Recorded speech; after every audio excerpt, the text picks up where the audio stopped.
우리가 가지고 있는 이 성경은 전체 66권으로 이루어져 있습니다. 창세기부터 시작해서 신약성경의 요한계시록까지 모두 66권으로 구성되어 있습니다.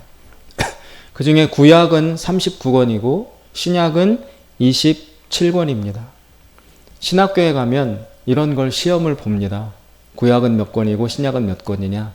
그런데 어떻게 외우냐면 구약이 39권이잖아요. 신약은 27. 그래서 구약의 3자 9자를 곱해요. 3, 9, 27. 그래서 앞에 39는 구약, 27은 신약. 그렇게 외우곤 했습니다. 그 중에 구약 39권은 또 세부적으로 이렇게 이루어져 있습니다. 맨 처음 창세기, 출애굽기, 레위기, 민수기, 신명기 요 5권을 모세가 썼다고 해서 모세오경이라고 합니다. 그리고 그 다음 여호수아서부터 사무엘상하, 열왕기, 역대기, 상하 여기까지를 다윗 이야기가 주로 나오는 그 부분을 역사를 기록했다고 해서 역사서라고 부릅니다. 그 다음에 시편, 잠언, 전도서 이런 거는 지혜를 전하는 말씀이라고 해서 지혜서로 분류합니다. 그리고 그것이 끝난 다음에 이사야부터 시작해서 예레미야, 에스겔, 다니엘 쭉 가다가 맨 끝에 구약의 마지막 권인 말라기까지를 예언서라고 합니다. 선지자들이 선포하신 예언의 말씀이라고 해서 예언서라고 합니다. 그래서 구약은 이런 식으로 모세오경, 역사서, 지혜서, 예언서 네 부분으로 구성이 되어 있는 것이 기독교에서 구약을 구분하는 방식입니다. 그런데 이스라엘 사람들, 즉 유대인들이 구약을 구분하는 방식은 조금 다릅니다. 이스라엘 사람들은 맨 앞에 모세오경을 율법서로 분류합니다. 거기까지는 같습니다. 그 다음에 시편, 에스라, 느헤미야, 역대기 이런 것들을 성문서라고 구분합니다. 그 다음 우리 기독교의 관점에서는 역사서로 구분했던 책들, 역사를 기록한 책이다라고 구분했던 여호수아서, 또 사사기, 룻기, 사무엘상하 이런 것들을 예언서에 포함시켜 놓고 있습니다. 유대인들의 분류 방식에 있어서 예언서는 우리 기독교가 예언이라고 분류하고 있는 이사야에서부터 말라기는 당연히 들어가 있고, 차이점이 있다면 우리는 역사서로 구분하는 책들조차도 이스라엘 사람들은 예언서의 부류에 포함시키고 있다는 것입니다. 그래서 오늘 우리가 읽은 이 사사기의 말씀도 기독교적인 관점에서는 역사서, 역사를 기록한 책이라고 읽는데, 그러나 유대인들은 이것을 예언서로 읽는다는 것입니다. 왜 그렇게 분류를 했을까요? 그것은 과연 예언서라고 할 때 예언이라는 말의 의미가 무엇인지를 제대로 이해해야만 이 분류법의 이유를 알 수 있습니다.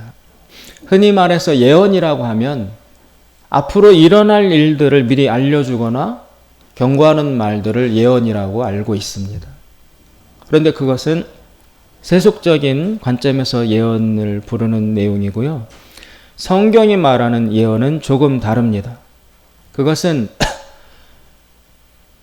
앞으로 다가올 날을 점치는 것처럼 미리 가르쳐주고 경고하는 그 차원이 아니라, 그런 식으로 몇 시에 뭐가 일어나고 누구를 만나고 이런 것들을 가르쳐주는 것을 예언이라고 하지 않고, 그것은 성경에서 점치는 거라고 해서 절대적으로 금지시키는 것들입니다. 그럼 성경은 뭘 가지고 예언이라고 하느냐? 미래를 말하기는 합니다.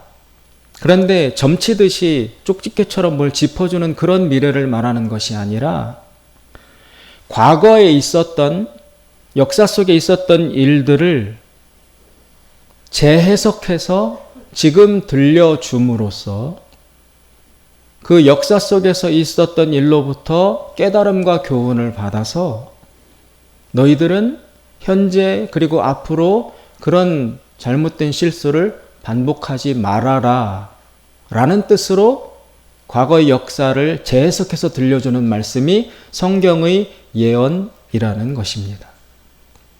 왜냐하면 역사는 반복되기 때문에 그렇습니다. 우리 인간은 제 아무리 살아도 7, 80, 많이 살아야 100년입니다.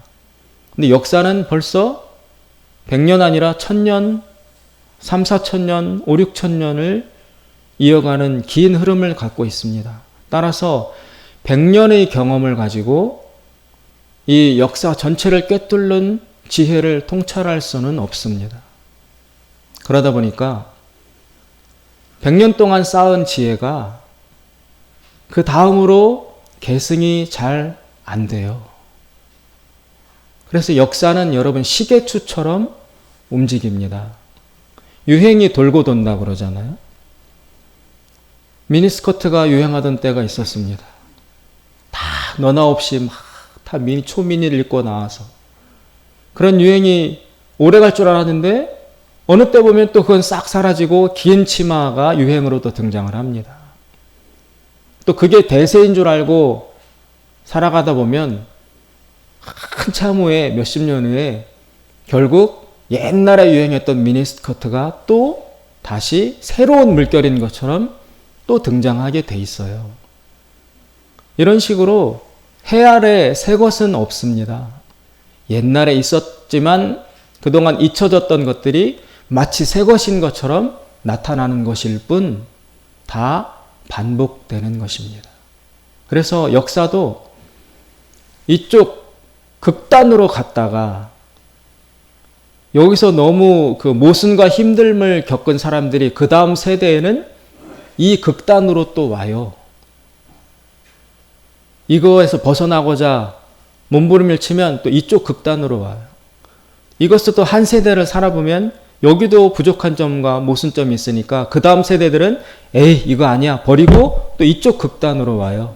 역사를 길게 보면 이렇게 왔다 갔다 조선왕조실록 이런 것들 읽어봐도 선조 왕 아니 그 앞선 왕이 이런 정책을 이렇게 취했다.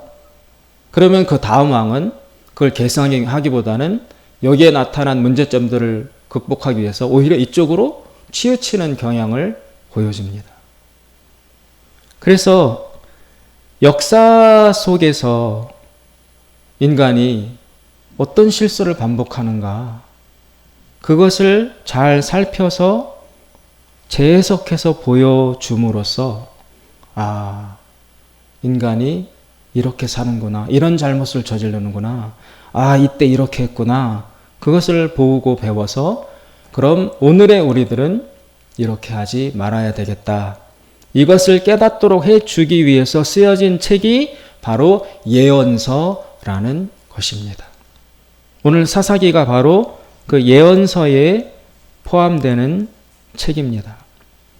구약시대의 예언자는 하나님이 시내산에서 주셨던 하나님의 말씀, 즉 율법과 그 말씀을 받고 이 땅에서 살았던 우리 신앙 선조들의 삶과 그 삶의 열매를 배우고 그 역사를 기준 삼아 하나님의 영으로 오늘을 비평하고 내일 우리가 걸어가야 할 길을 가르쳐주는 그런 사람들이 바로 구약시대의 예언자들이었습니다. 그래서 오늘 사사기도 예언자라는 사람이 썼다고 볼 수 있습니다. 그래서 말씀드린 것처럼 오늘 본문인 사사기는 이스라엘식의 구약 분류에 의하면 예언서에 속합니다. 단순한 과거 이야기를 있는 그대로 기록한 평범한 역사책이 아니라 당시에 있었던 일을 하나님의 말씀을 기준으로 하여 판단하여 후세의 사람들에게 오늘 우리들에게 깨달음과 가르침을 주기 위하여 재해석이 담긴 의도적인 책이라는 것입니다. 그렇다면 이 사사기는 구체적으로 도대체 누가 썼는가? 이스라엘 역사를 보시면 예수님이 오셨어요. 오시고 난 이후의 역사는 지금 2021년이 되었고 예수님 오시기 전에도 역사가 있잖아요. 예수님 오시기 전 약 600년 전에 이스라엘이 멸망을 해서 나라가 없어졌어요. 없어졌어요. 그때 이스라엘의 다수의 왕족과 귀족, 지식인 이런 사람들이 바벨론이라는 큰 나라의 포로가 돼서 이스라엘에서 바벨론이라는 나라, 지금의 이라크 지역으로 끌려갔어요. 나라는 없어지고 귀족과 지식인들이 바벨론에 끌려가서 포로로 살았어요. 여기에서 70년간을 포로 생활을 합니다. 그러다가 하나님의 은혜로 이 포로 생활이 끝나고 이스라엘로 다시 돌아가라는 허락을 받고 70년 만에 옛 자신의 조국 땅으로 돌아와요. 돌아와서 다시 무너진 예루살렘 성전을 어렵게 짓고 이스라엘을 재건시키기 위해서 노력을 합니다. 그때 그 70년의 포로 생활을 겪은 사람들 그리고 그 후손들이 생각을 한 것입니다. 그때 돌아온 무리 중에서 하나님을 믿는다고 했던 자신들의 선조들이 도대체 어떻게 했길래 이스라엘 나라가 멸망하는 이런 고통스러운 일을 겪을 수밖에 없도록 만들었는가? 도대체 조상들이 어떻게 했길래 나라가 없어지는가? 이 의문을 가지고 그 원인을 찾기 위해서 과거의 이스라엘 역사를 깊이 들여다보고 연구한 사람들이 있었습니다. 그래서 그 연구 끝에 우리 선조들이 과거에 바로 이런 잘못을 했기 때문에 오늘날의 이런 치욕스러운 역사의 아픔을 겪어야 하는구나 라고 발견한 원인과 사실을 이 사사기 책에 담아 놓은 것입니다. 따라서 이 사사기의 실제 내용의 배경은 출애굽해서 나와서 가나안에 들어가고 얼마 안 있다예요. 그리고 여기로부터 그 사사기의 사건부터 시간이 더 지난 다음에 다윗이 등장해요. 다윗, 솔로몬이 죽고 그 아들 대 한참 몇 대 내려가다가 여기서 나라가 망했어요. 망해서 포로로 끌려가요. 끌려갔던 사람들 중에 후대의 사람이 지나온 이만큼의 역사를 반성하는 거예요. 위에서 뭘 잘못했길래 나라가 이 모양이 됐나? 그래서 옛날 역사를 연구하고 돌이켜봤더니 이런 일들이 있었구나. 그래서 그 후대의 사람들이 요 사사기라는 시대의 역사를 들여다보고 이렇게 잘못이 있었구나를 밝혀내가지고 그 후대 사람들이 쓴 책이 이 사사기라는 것입니다. 사사기가 사사기 시대에 쓰여진 게 아니라 나중에 반성하는 사람들이 역사를 연구해서 써낸 게 사사기라는 거예요. 이 사사기 안의 배경은 한참 전의 일이지만 이것을 쓴 것은 후대의 일이라는 것입니다. 이 사사기는 그래서 그 이스라엘의 멸망과 파괴적인 역사의 원인을 크게 그 원인을 두 가지로 요약해서 제시를 합니다. 첫 번째 원인은 이 앞부분에 나와 있고 두 번째 원인은 사사기의 뒷부분에 나와 있습니다. 오늘 우리가 읽은 이 본문 2절 말씀은 그 두 가지 원인 중에 첫 번째 원인에 대해서 이야기를 하고 있습니다. 우리는 지난 시간까지 출애굽기를 배웠습니다. 애굽에서 나와서 가나안 땅에 들어가는 과정을 기록한 것입니다. 출애굽한 이스라엘 백성들은 가나안 땅에 정착을 했습니다. 모세가 데리고 나왔고 모세는 죽어요. 그 다음에 여호수아가 모세의 후계자가 돼서 가나안 땅에 데리고 들어갑니다. 그래서 가나안 땅을 차지하고 그리고 그 여호수아도 죽어요. 모세라는 지도자가 죽고 그 다음 지도자 여호수아도 죽고 그러고 난 다음의 시대가 오늘 우리가 읽은 사사기 본문의 시대적 배경이에요. 그런 상태가 지금 이 시기라는 것입니다.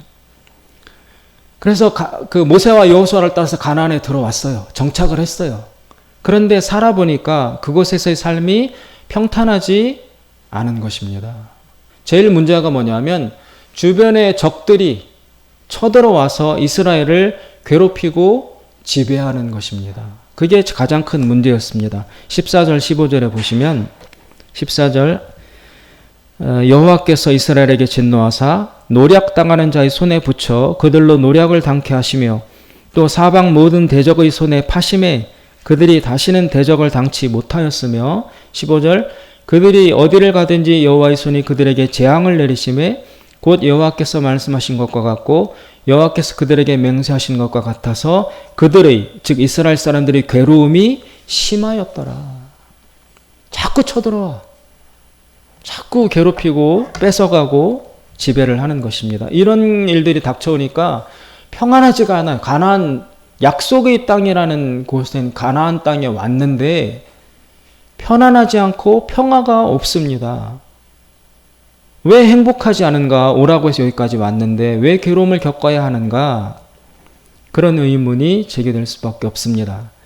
오늘 사사기를 쓴 저자는 가나안 약속의 땅에 왔는데도 이스라엘 백성은 왜 행복하지 못한가? 어려움을 계속 겪는가의 그 원인을 오늘 본문 속에서 제시하고 있습니다. 2절에 그 원인이 나와 있습니다. 2절에 보시면 하나님이 이스라엘 백성에게 이렇게 원인을 이야기하십니다. 너희는 이 땅 거민과 언약을 세우지 말며 그들의 단을 헐라하였거늘 너희가 내 목소리를 청종치 아니하였도다. 하나님은 출애굽해서 그 시내산에 있을 때 모세가 있을 때 미리 경고를 하셨어요. 이제부터 나와 하나님과 너희들 이스라엘 백성은 언약 관계다. 언약 관계다. 그러니 이 언약 관계를 끝까지 지켜나가라. 그래서 가나안 땅에 들어갔을 때 거기 이미 살고 있던 원주민들하고 새 언약 관계를 맺지 말아라. 왜냐하면 그 사람들보다 먼저 너희는 나와 언약을 맺은 관계이기 때문에 이 언약은 배타적인 것이고 언약 관계는 한 가지만 존재하는 것이지 나와도 언약을 맺고 그 사람들하고도 언약을 맺는 건 계약 파기다. 절대 그들과 언약을 맺지 말아라. 얽히지 말아라. 나하고만 언약 관계를 유지하자. 그렇게 광야에 있을 때 미리 신신당부 명령하시고 부탁하시고 여러 번 말씀하셨습니다. 그런데 이스라엘이 가나안 땅에 들어온 이후에 그 하나님의 말씀을 지키지 않았습니다. 거기에 살고 있던 원주민 백성들과 언약을 맺었습니다. 그래서 그 결과 3절에 보시면 그러므로 내가 또 말하기를 내가 그들을 너희 앞에서 쫓아내지 아니하리니 그들이 너희 옆구리에 가시가 될 것이며 그들의 신들이 너희에게 올무가 되리라 하였노라. 그 하나님과의 언약을 지키지 않았기 때문에 하나님이 그 원래 있던 원주민들을 몰아내 주시지 않은 거예요. 그래서 그들이 남아있다가 이스라엘 백성을 괴롭히는 것입니다. 하나님 언약 관계를 잘 지켰더라면 그 원래 살던 민족을 다 쫓아내고 완전하게 이스라엘 사람들만이 그 땅을 차지해서 살아갈 수 있었을 텐데 하나님과의 언약 관계를 버리고 그 사람들과 언약을 맺음으로써 이 사람들을 쫓아내는 일에 하나님이 힘을 주시지 않았어요. 그래서 쫓겨났어야 할 사람들이 거기에 찌꺼기처럼 남아 있었어요. 처음에는 이스라엘 백성들한테 막 빌고 노예 생활하고 빌부터 살고 그렇게 목숨을 부지하거든요.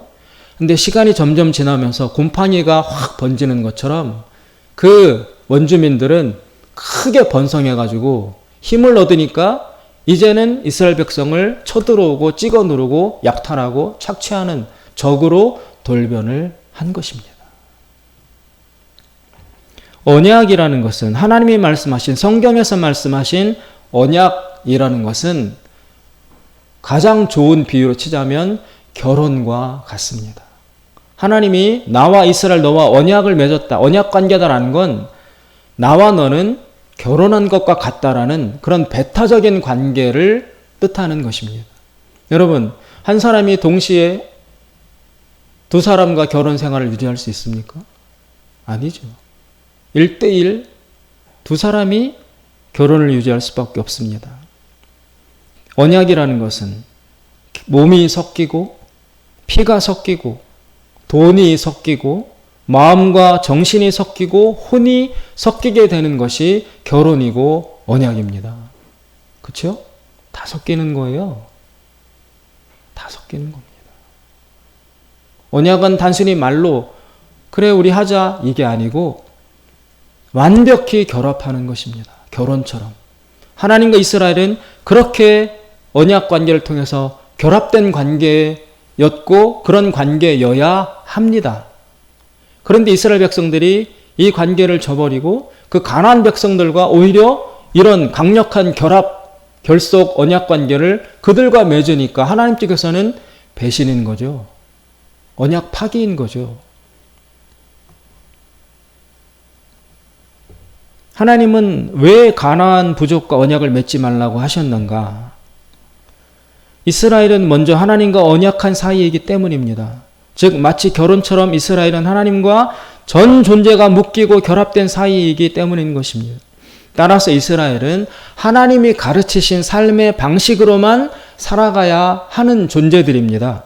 하나님과 묶여있기 때문입니다. 그런데 이스라엘이 이 묶여있는 관계를 끊어버리고 다른 남자에게로 옮겨가서 거기와 하나가 된 것입니다.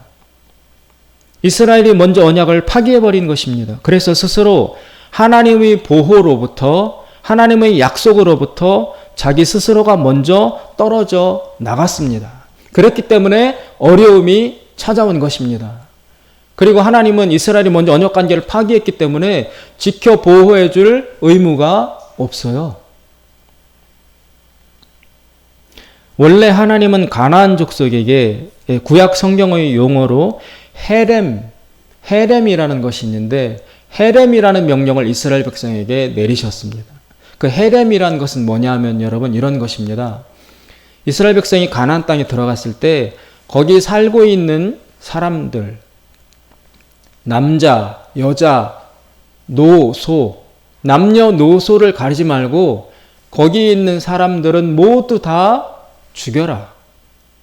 그리고 심지어 그들이 기르던 짐승도 가축도 한 마리도 남기지 말고 다 죽여라. 그들이 사용하고 있던 재물, 집, 돈, 물건 이런 것들도 다 불태워서 다 없애라. 그 사람들과 관련돼 있던 것들은 손톱만큼도 남기지 말고 모두 없애고 다 죽여버려라는 게 헤렘 명령입니다. 하나님은 원래 가나안 땅에 들어가는 이스라엘 백성에게 이 헤렘 명령을 내리셨어요. 다 밀어내고 너희들만 새로 시작해서 살아라. 이런 명령을 내리셨습니다. 그런데 요때 당시에 백성과 백성이 민족과 민족이 전쟁을 하는 최고 목적은 땅도 차지하지만 그 전쟁을 통해서 승리하면 그 포획하는 게 있잖아요. 전리품. 남자들은 다 죽여 없애지만 남은 여자들을 차지하고 노예로 부리고 어린 아이들도 종으로 쓰고 그 사람들이 기르던 가축들 데려다 키우거나 잡아먹고 그 사람들이 쓰던 집, 물건들 다 고스란히 차지하고자 하는 땅과 함께 그런 것들을 얻고자 하는 목적 때문에 전쟁들을 벌였어요. 지금 이스라엘 백성도 가나안 땅에 전쟁을 하러 들어갑니다. 그래서 이스라엘 백성들 계산에도 들어가서 여기 이기면 얘네가 쓰던 거 다 차지할 수 있겠다라는 계산이 있었어요. 종으로도 부리고 남자들은 나중에 반역하니까 죽여 없애지만 여자들과 애들은 남겨서 종으로 부리고 걔네가 기르던 가축 우리가 그대로 이어받고 물건도 다 차지하고 이스라엘 백성에도 이런 계산이 있었어요. 그런데 하나님이 그 계산을 버리라고 미리 명령을 하신 것입니다. 손도 대지 말아라. 다 죽여라. 다 없애라. 아까워하지 말고 소건 양이건 다 불태우고 죽여 없애라.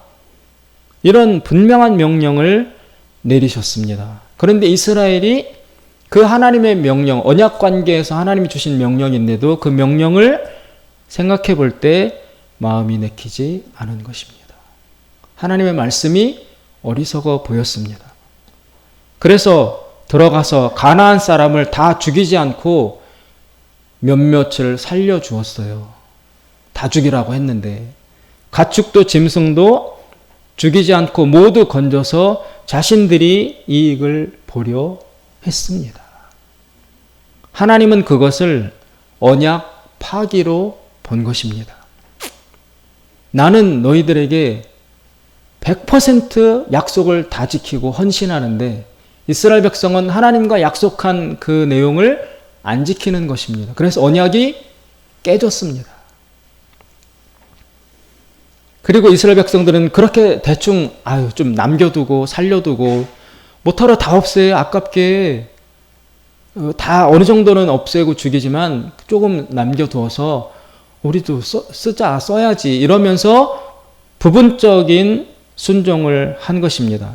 그런데 그들의 뜻과 계산대로 되지 않았습니다. 그 조금 살아남겨두었던 가나안 사람들이 나중에 곰팡이처럼 벌떼같이 번성하고 번식하고 힘을 길러서 오히려 이스라엘을 잡아먹으러 오게 된 것입니다. 이스라엘은 하나님이 허락하신 삶의 방법이 따로 있었습니다. 분명히. 그리고 이스라엘에게는 하나님이 허락하신 축복의 길이 분명히 따로 있습니다. 이스라엘은 그 길을 그대로 걸어서 복을 받으면 되는 것입니다. 그런데 이스라엘은 하나님의 그 길을 버리고 자신이 보기에 이익이 되고 좋아 보이는 길을 스스로 선택해서 찾아 나섰습니다. 하나님은 전리품을 포기하라는 것이었는데 이스라엘은 그것을 포기하지 못하고 자신만의 방식으로 그 세상의 전리품을 취하려고 했습니다. 이 때문에 하나님의 길, 하나님과의 언약 관계가 깨뜨려지게 된 것입니다. 그래서 이 가나안 사람들과 하나님과의 언약을 깨고 가나안 사람들과 언약을 맺은 것이 바로 나중에 이스라엘에게 치명적인 올무가 되는 것입니다. 여러분, 올무가 무엇입니까? 짐승들을 잡기 위한 철사줄로 만든 올가미잖아요. 올가미. 거기에 맛있는 음식이 놓여 있겠죠. 보이는 그것만을 먹으러 들어갔다가 짐승들이 다리가 걸리고 목이 걸려서 못 빠져나와서 결국은 거기서 썩어 죽습니다. 지금 이스라엘 백성이 이 가나안 백성들을 살려두고 이들과 하나가 되고 언약을 맺고 하는 것이 바로 그 사망의 죽음의 마귀가 쳐놓은 올무 가운데 들어갔다가 거기에 걸리는 것과 똑같은 일을 지금 이스라엘이 겪고 있다는 것입니다. 사랑하는 여러분, 오늘 우리 그리스도인들, 현대 이 시대를 살아가고 있는 하나님의 백성들 역시 오늘 본문에 있는 이스라엘 백성과 똑같이 하나님이 허용하신 복의 길이, 복의 방법이 따로 있습니다. 분명히 있습니다.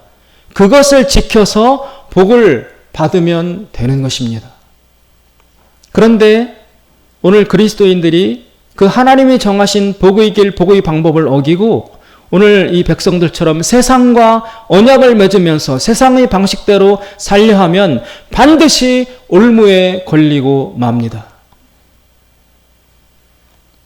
예를 들어 지금 주변에 지난 몇 년 동안 우리나라에 부동산 광풍이 불었어요. 그죠? 자고 일어나면 몇 억이 올랐다, 그래서 영혼까지 끌어서 다 돈 모아가지고 아파트를 사야 된다. 온 전국이 난리였습니다. 억, 10억, 100억, 1000억, 지금까지도 부동산 투기와 개발로 말미암은 그런 돈의 얘기와 흐름들이 오늘 이 시대 우리나라를 뒤덮고 있습니다. 그 아파트 내지는 부동산 투기와 광풍의 본질은 무엇입니까? 본질은 아주 간단합니다. 단 한마디로 규정할 수 있습니다. 싸게 사서 비싸게 판다. 그쵸, 여러분? 이 한마디로 요약할 수 있습니다. 말이 더 뭐가 필요합니까? 적게 투자해서 많이 번다. 그 한 가지입니다. 시세 차익. 몇 억, 몇십억, 몇백억 지금 사서 조금만 묻어두면 몇 억, 몇십억이 오른다. 이 그냥 누워서 땅 짚고 헤엄치는 것 같은 이 돈 벌 수 있는 기회를 왜 안 차지하냐?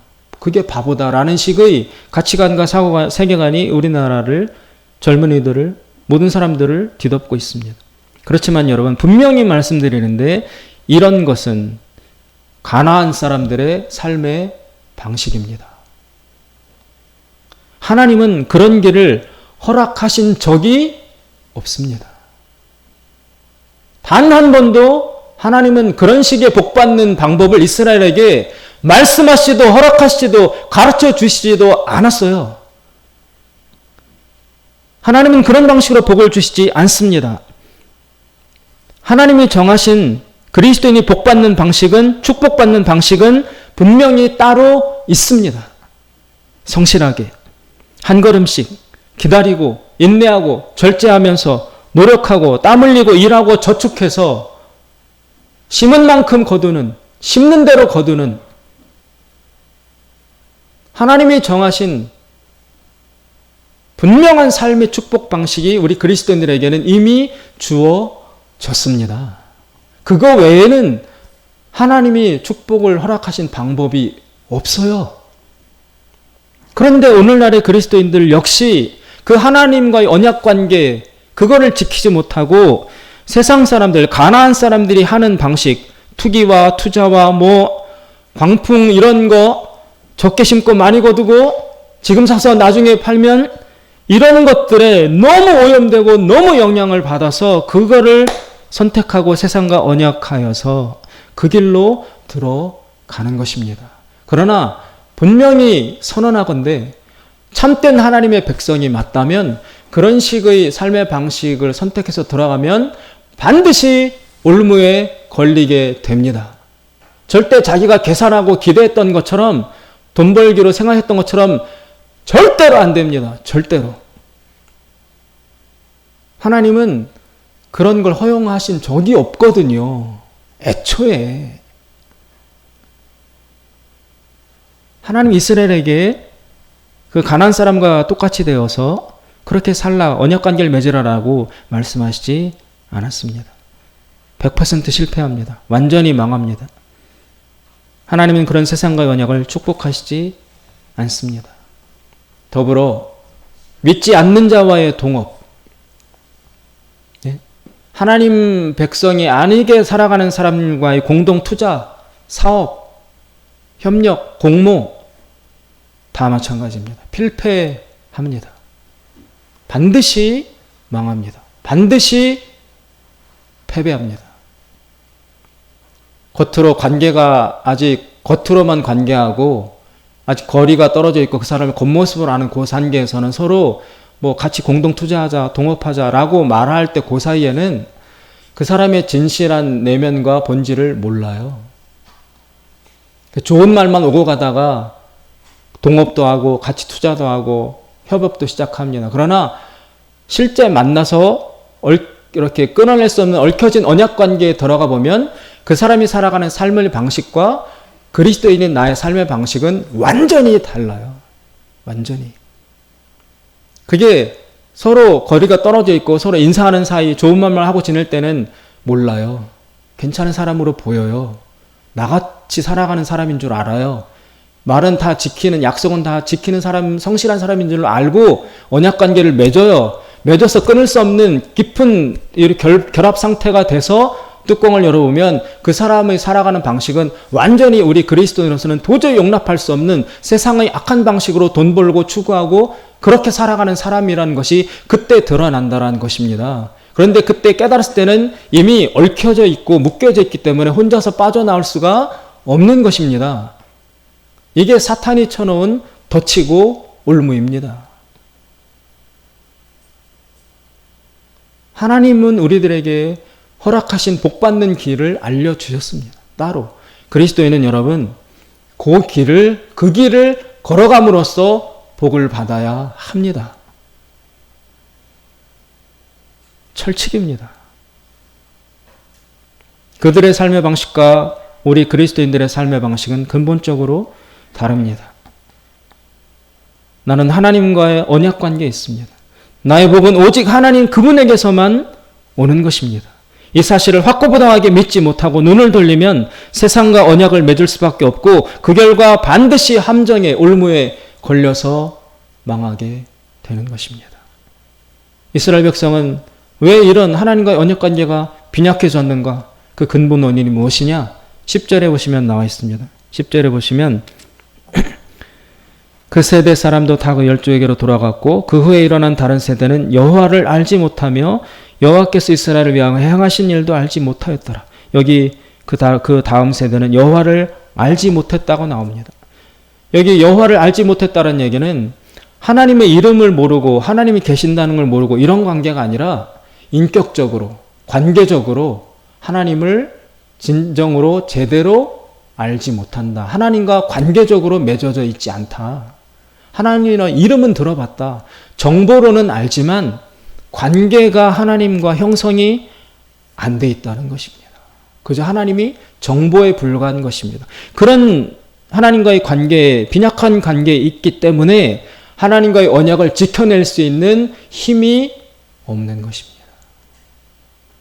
사랑하는 여러분, 이런 정도의 믿음과 하나님을 아는 지식으로는 이 하나님과의 언약 관계를 이 시대 속에서 지켜나갈 수가 없습니다.